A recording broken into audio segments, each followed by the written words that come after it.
आखिर काहे काहे गुनगुनौलू जब गावे के ना रहे, काहे रोवलू जब हंसावे के ना रहे।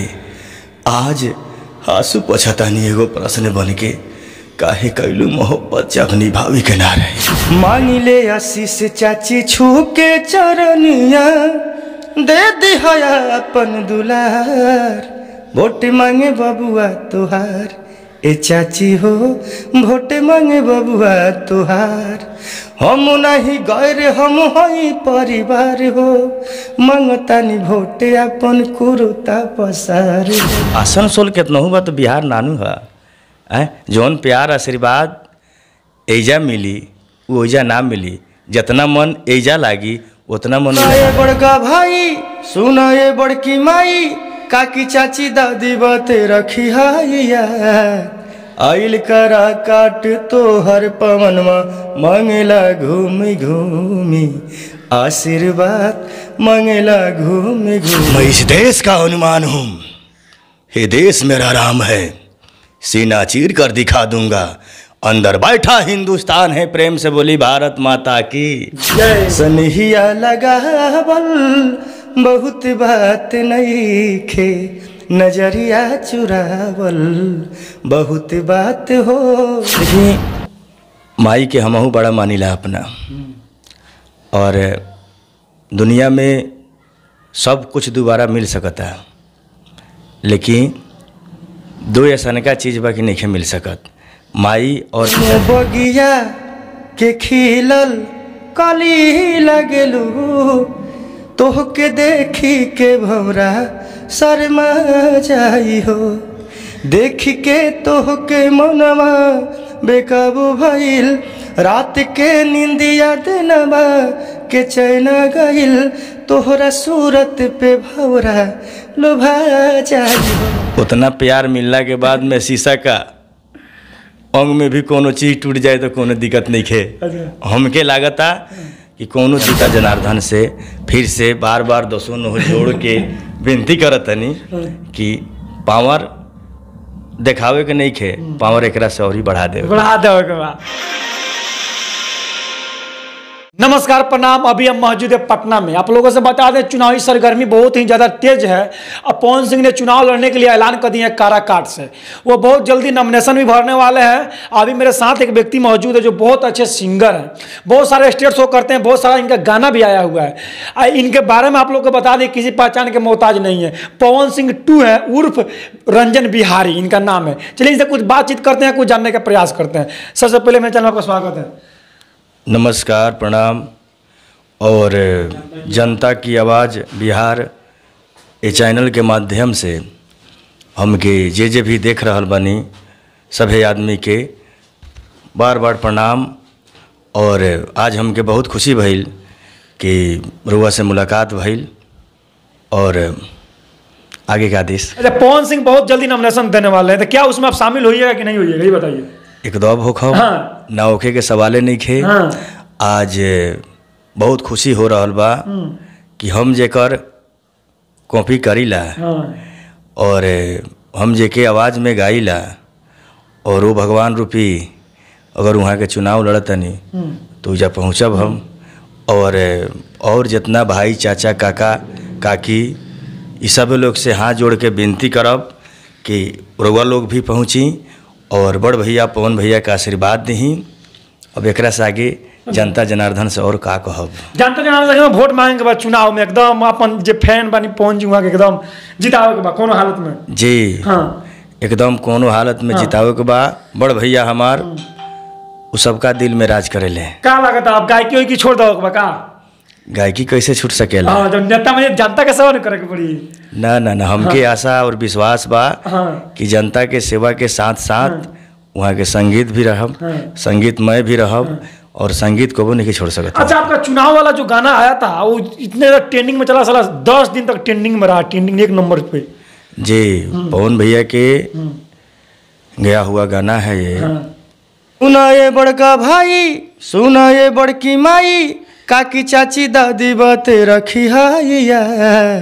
आइल करा काट तो हर पवनमा, मांगेला घूमी घूमी आशीर्वाद मंगला घूमी घूमी, आशीर्वाद मंगला घूमी घूमी। बहुत अच्छा, बहुत अच्छा। कहीं ना कहीं बहुत अच्छा लग रहा है। क्या आपको लगता है जहाँ से चुनाव लड़ रहे हैं पवन सिंह, वहाँ पे कांटा का लड़ाई है? जो भी पहले वाले जो प्रत्याशी हैं, एकदम बहुत पुराना प्रत्याशी है, नया युवा चेहरा है, क्या लगता है कि उन लोग के आगे टिक पाएंगे? कांटा के लड़ाई नहीं खे भैया। हाँ पवन भैया खुदे फूल बड़े, गुलाब बड़े, तो गुलाब में कांटा भी होला। कांटा के लोग थोड़ी पूछेला, गुलाब के पूछेला उजा, तो गुलाब केकरा अच्छा ना लगे। पवन भैया एक ऐसन का व्यक्ति बड़े, ऐसन का आदमी बड़े कि लगभग हमके लागता कि सब आदमी के आत्मा में वास कर ले, और उनकर गायकी के सब लोग दीवाना है।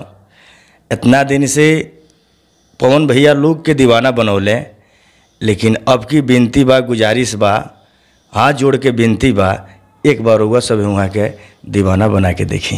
दीवाना बना के देखी जी, एकदम लोग लागत है कि सपोर्ट करी एकदम ना, एकदम करी। हाँ। ना करे के सब बहुत बड़े बड़े वादा कर रहे हैं पवन सिंह, बहुत बड़े बड़े वादा कर रहे हैं कि फिल्म सिटी बना देंगे वहाँ पे काराकाट में। क्या लगता है फिल्म सिटी बनेगा? हाँ, हाँ।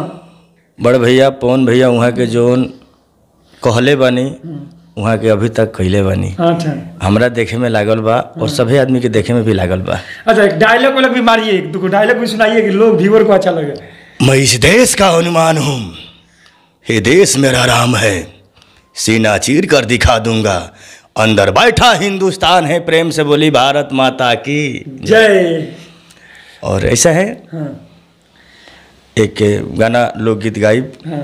बड़ा ही प्यारा। हाँ।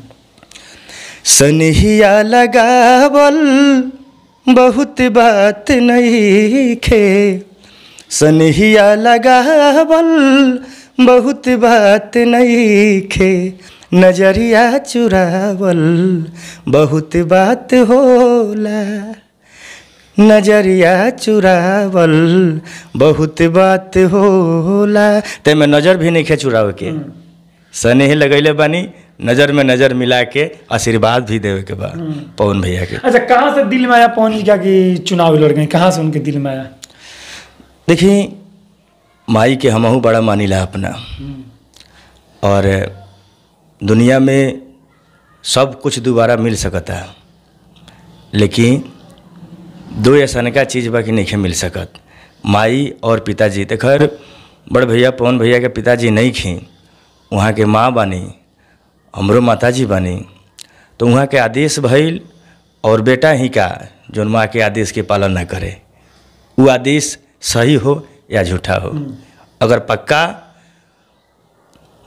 माँ के भक्त अगर लड़का होखे तो माँ जो कही तो माने के बाद क्या टिकट भी मिला था आसनसोल से, तो वहाँ से चुनाव नहीं लड़कर अपने बिहार में, अपने आरा जिला से पहले बोले थे लड़ने के लिए, उसके बाद काराकाट से लड़ गए, ऐसा क्या हुआ? अरे भाई, अपना माटी से सब केहू के लगाव होला। अच्छा। आ केहू चाही भरसक प्रयास करी कि हम जब रही तो अपना लोगे में रही, अपने लगे रही। आसनसोल कितना हुआ तो बिहार नानू है, जौन प्यार आशीर्वाद एजा मिली वो ओजा ना मिली, जितना मन एजा लागी उतना मन ओजा ना लागी। पवन भैया के हमरा देखे से यह विचार रहल। अच्छा। हाँ। कहेंगे एक और कोई गाना गुनगुनाइए।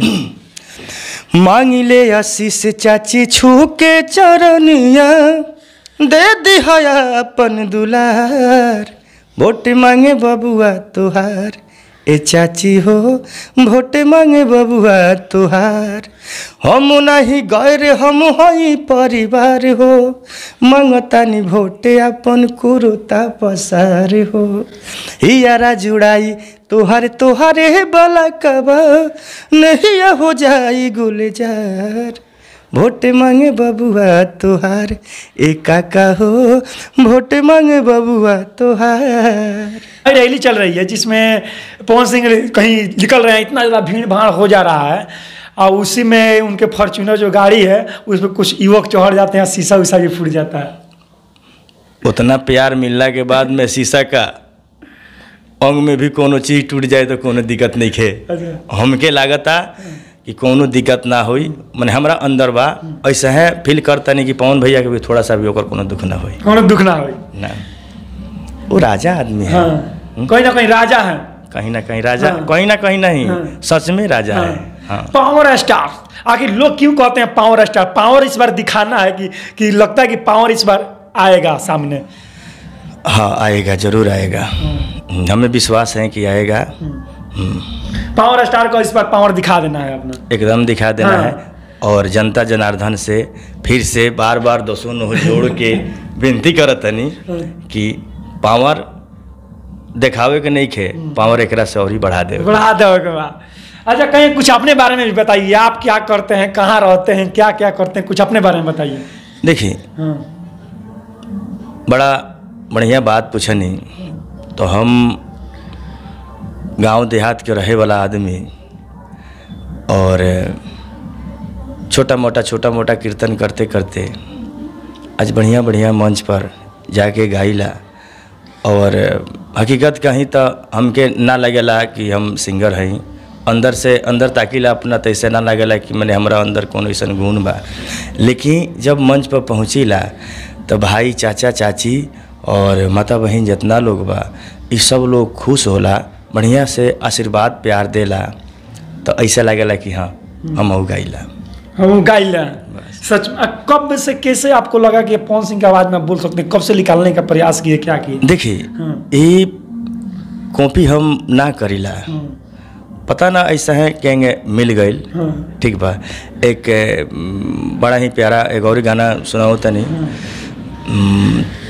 कौनो बगिया के खिलल कली लगलू, तोहके देखी के भौरा शर्मा जाई हो, देख के तोहके मनवा बेकाबू भइल, रात के निंदिया दिनवा के चैना गइल, तोहरा सूरत पे भौरा लुभा जाई हो। कौनो बगिया के खिलल कली लागलू, तोहके देखी के भौरा शर्मा जाई हो। ई पवन भैया के गावल ना, और ये गाना नीलकमल भैया गावल है। तो ऐसे में लोग कहेला कि कॉपी करे लोन, लेकिन हमके ना लगेला। अच्छा, हमके ना लगेला ना कि कॉपी करते नहीं ना। अच्छा, कोई पवन जी से मुलाकात हुआ है कि नहीं?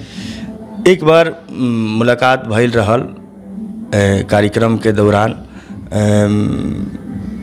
गुरु जी श्री विनय बिहारी जी के माध्यम से, और वहाँ के प्यार आशीर्वाद हम पे रहेला।